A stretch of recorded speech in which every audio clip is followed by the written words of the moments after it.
हाय and नमस्कार दोस्तों। आप सब कैसे हैं? और उम्मीद है आप सब अच्छे होंगे। और आप लोगों के लिए आज हम एक नई रेसिपी लेके आए हैं जिसमें मैंने लहसुन प्याज का इस्तेमाल नहीं किया है और फिर भी यह पनीर और बहुत ही अच्छे टेस्टी सब्जी को भी टक्कर दे सकती है। तो चलिए शुरू करते हैं। इसके लिए मैंने एक बड़ा साइज का फूल गोभी लिया है और अब फूल गोभी को अच्छी तरह से धोकर साफ़ करके हमें उसकी इस तरह से सारी पीसेस कर लेनी है और पानी सूख जाए उसके बाद हमें इसे कद्दूकस कर लेना है। सारे फूल गोभी को अच्छी तरह से कद्दूकस कर लेने के बाद हम डंठल को जो साइड में रहते हैं उसे हटा देंगे और फूल गोभी को देखिए बारीक एकदम बारीक वाली जो कद्दूकस आती है ना, उससे हमें एकदम बारीक कद्दूकस कर लेना है। और यह सब्ज़ी खाने में बहुत ही लाजवाब होती है। गोभी के कोफ्ते आपने इस सीज़न में तो सब्ज़ी खा खा के बहुत बोर हो चुके हैं, इसीलिए मैं आज यहाँ पे फूल गोभी के कोफ्ते लेके आई हूँ।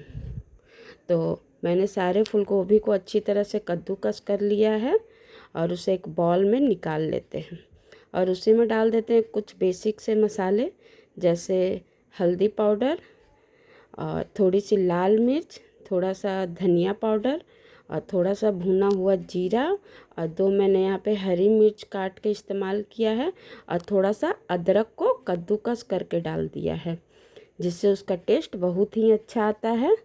और फिर बाइंडिंग के लिए हम यहाँ पे लेंगे बेसन। तो बेसन हमें उतनी ही मात्रा में लेनी है जितनी में ये अच्छी तरह से इसका बॉल्स बन के तैयार हो जाए। तो पहले हमें हल्का सा ही बेसन का इस्तेमाल करना है, उसके बाद अगर हमें ज़रूरत होगी तो हम थोड़ी सी और ले लेंगे। और फिर लास्ट में डालते हैं हम यहाँ पे स्वाद अनुसार नमक और इन सभी को अच्छी तरह से हम मिला लेते हैं।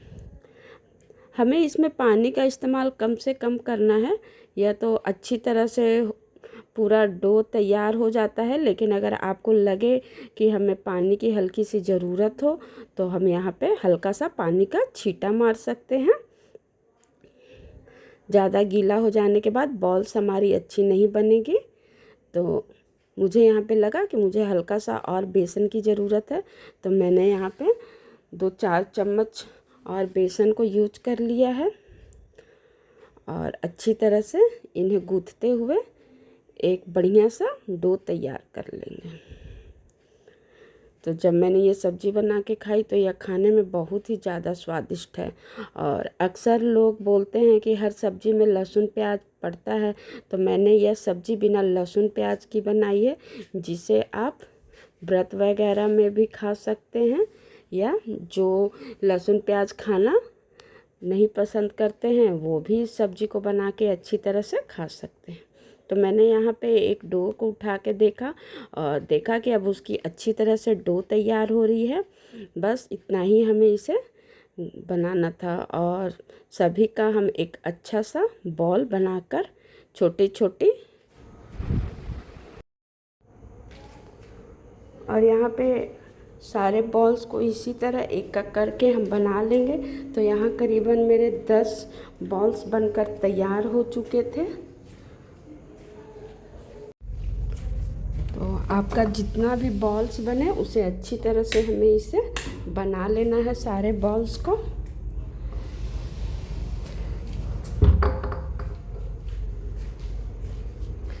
तो यह रेसिपी आप कब बना के ट्राई कर रहे हैं प्लीज़ हमें कमेंट करके ज़रूर बताएं और बनाने के बाद हमें बताएं कि यह सब्ज़ी या फूल गोभी का कोफ्ता आपको कितना टेस्टी लगा। अगर आपको हमारी रेसिपी पसंद आए होंगे तो प्लीज़ लाइक सब्सक्राइब करें। तो मैंने सारे बॉल्स बना लिए और यहाँ प्लेट में आप देख सकते हैं 8 से 10 काजू का टुकड़ा, थोड़ा सा 8 से 10 काजू, थोड़ा सा अदरक का टुकड़ा और 2 हरी मिर्च ले ली है और 2 टमाटर को मैंने अच्छी तरह से स्लाइस कर लिया है। और इन सभी का एक अच्छा सा पेस्ट तैयार कर लेंगे जिसकी हमें ग्रेवी लगानी है सब्जी में। और बस मसाला को हमने तैयार कर लिया है और बाकी इधर मैंने यहाँ कढ़ाई में तेल गर्म होने के लिए रख दिया था और तेल हमारे गर्म हो चुके हैं, तो हम यहाँ पर 4-5 बॉल्स डाल के अच्छी तरह से कोफ्ते को फ्राई कर लेंगे। और कोफ्ता को हम जब भी फ्राई करेंगे वो लो टू मीडियम फ्लेम में करेंगे, ताकि हमारे कोफ्ते हैं वो अंदर से अच्छी तरह से सुनहरे और पक जाएं, अंदर से कच्चे ना रहें। तो जैसा कि हम यहाँ पे कम आंच पे गोल्डन ब्राउन होने तक सभी कोफ्ते को अच्छी तरह से उलट पलट कर फ्राई कर लेते हैं। और यह इतना ही सुनहरा कलर में बन के तैयार हो चुका है और यह देखने में बहुत ज़्यादा स्वादिष्ट था। आप चाहें तो इसे इसी तरह भी खा के ट्राई कर सकते हैं।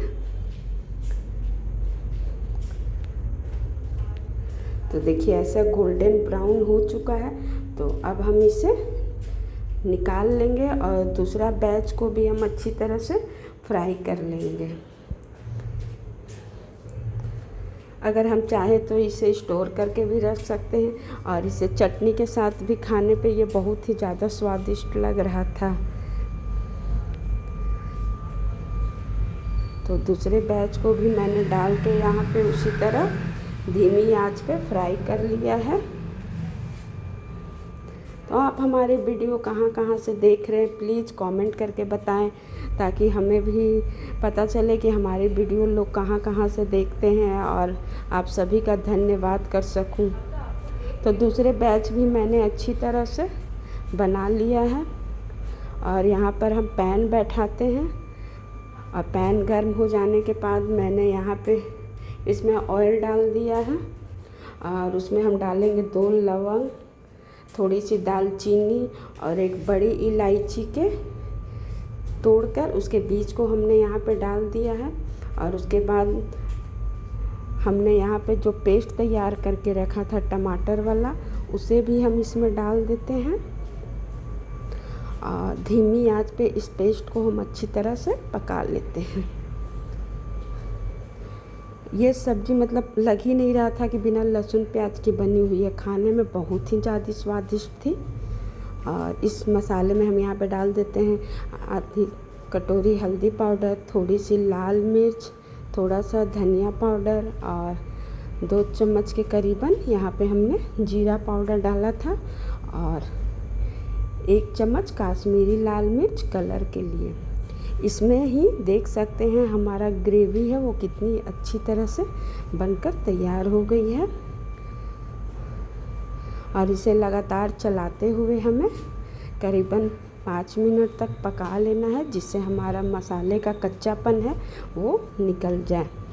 आप चाहें तो इसे ढककर भी पका सकते हैं और तेल सेपरेट होने तक हमें इसे अच्छी तरह से पका लेना है। तो तेल हमारा है वो ग्रेवी में धीरे धीरे सेपरेट हो रहा है और छूट रहा है। मैंने इसे 2 सेकंड के लिए ढककर पका लिया था और जैसे ही 2 सेकंड बाद हम निकालते हैं तो मसालों में से तेल रिलीज़ हो चुका था और हमारा मसाला था वो अच्छी तरह से पककर तैयार हो गए थे।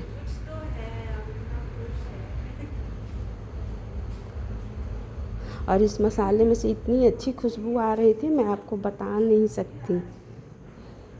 तो जो लोग बिना लहसुन प्याज की सब्ज़ी खाना पसंद करते हैं उनके लिए तो ये बेस्ट ऑप्शन है। और कसूरी मेथी, जिससे हमारे सब्ज़ी में बहुत ही अच्छा टेस्ट आता था, फ्लेवर आता है, तो यहाँ पे मैंने थोड़ी सी कसूरी मेथी को अच्छी तरह से हाथों से क्रश करके डाल दिया था और उसे भी हम 1 सेकंड के लिए मसालों के साथ पका लेंगे।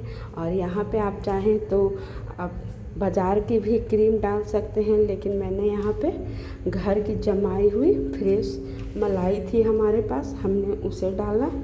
और मलाई डालना अच्छा लगता है, इससे सब्ज़ी है जो ज़्यादा स्मूथ तथा क्रीमी बनती है और अगर आपके पास हो तो आप ज़रूर डालें। तो यहाँ पे क्रीम डालने के बाद भी हमने अच्छी तरह से मसाले को चला के मिला लेते हैं। बस इसे हमें 1 मिनट के लिए ही हल्का सा मसाले के साथ मिक्स कर लेना है। उसके बाद यहाँ पे आपको जितनी ग्रेवी रखनी है उस अनुसार से हम इसमें पानी डाल देते हैं ग्रेवी आप अपने अनुसार कम ज़्यादा कर सकते हैं।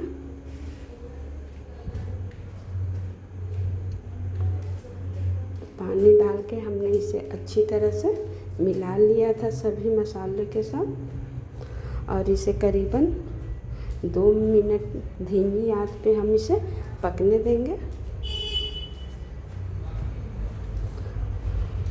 तो 2 मिनट तक हमने इसे अच्छी तरह से ढक दिया था, और ढक के पकाने के बाद देखिए यह बहुत अच्छी तरह से इसमें उबाल आ चुकी है।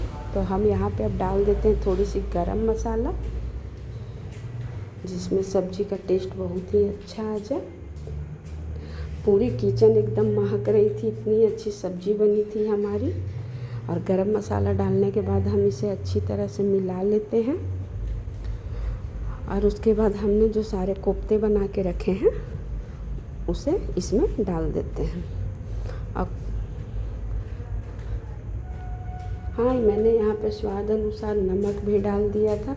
नमक हमने कोफ्ते में भी डाला था, इसलिए नमक का हमें यहाँ पे ध्यान रखना है, क्योंकि कोफ्ते में हमारे नमक पहले ही डाले हुए थे। तो मैंने यहाँ पे ग्रेवी में हल्का सा ही नमक का अपना स्वाद अनुसार उपयोग किया है, और नमक डाल के हम इसे अच्छी तरह से मिला लेते हैं, और सारे कोफ्ते को हम इसमें डिप कर देते हैं, और इसे भी अच्छी तरह से 1 से 2 मिनट के लिए मसालों में डालने के बाद पका लेते हैं, जिससे कि ग्रेवी और कोफ्ते अच्छी तरह से एक दूसरे में मिक्स हो जाए, और हमारी ग्रेवी में भी कोफ्ता में भी ग्रेवी अच्छी तरह से मिल जाए। आप चाहें तो इसे 1 मिनट के लिए ढक के पका सकते हैं, जिससे कि हमारी बॉल्स है वो अच्छी तरह से सॉफ्ट हो जाए।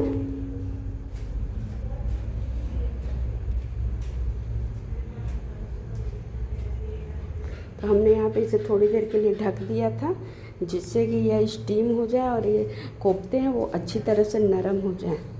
बस ढक्कन हटाते ही देखा हमारे कोफ्ते हैं वो और भी फूल के बड़े हो गए थे और बहुत ही सॉफ्ट हो चुके थे। बस बन के तैयार हुई है। ऊपर से हम हरी धनिया की पत्ती से गार्निश कर देते हैं इस कोफ्ते को। बस यह सर्व करने के लिए तैयार है। आप चाहें तो इसके ऊपर क्रीम डाल के भी इसे अच्छी तरह से सजा सकते हैं। देखने में भी अच्छा लगता है। जब किसी को सर्व करें तो ऊपर से हमने यहाँ पे क्रीम बचा के रखा था, उससे हम ऊपर से गार्निश कर देते हैं, जिससे यह देखने में बहुत ही ज़्यादा अच्छा लगता है। होटल रेस्टोरेंट में आप देखते होंगे ऊपर से अगर आपके पास पनीर हो तो आप पनीर को भी कद्दूकस करके डाल सकते हैं।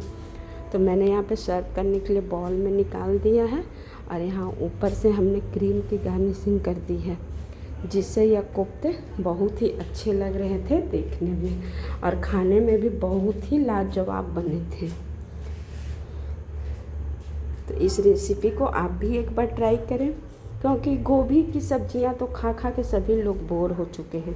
तो प्लीज़ इस बार इस रेसिपी को ट्राई करें और पसंद आए तो हमारे लाइक करें, चैनल को सब्सक्राइब करें और फेसबुक पे देख रहे हो तो हमारे चैनल को फॉलो करें। मिलते हैं नेक्स्ट वीडियो में। Bye bye.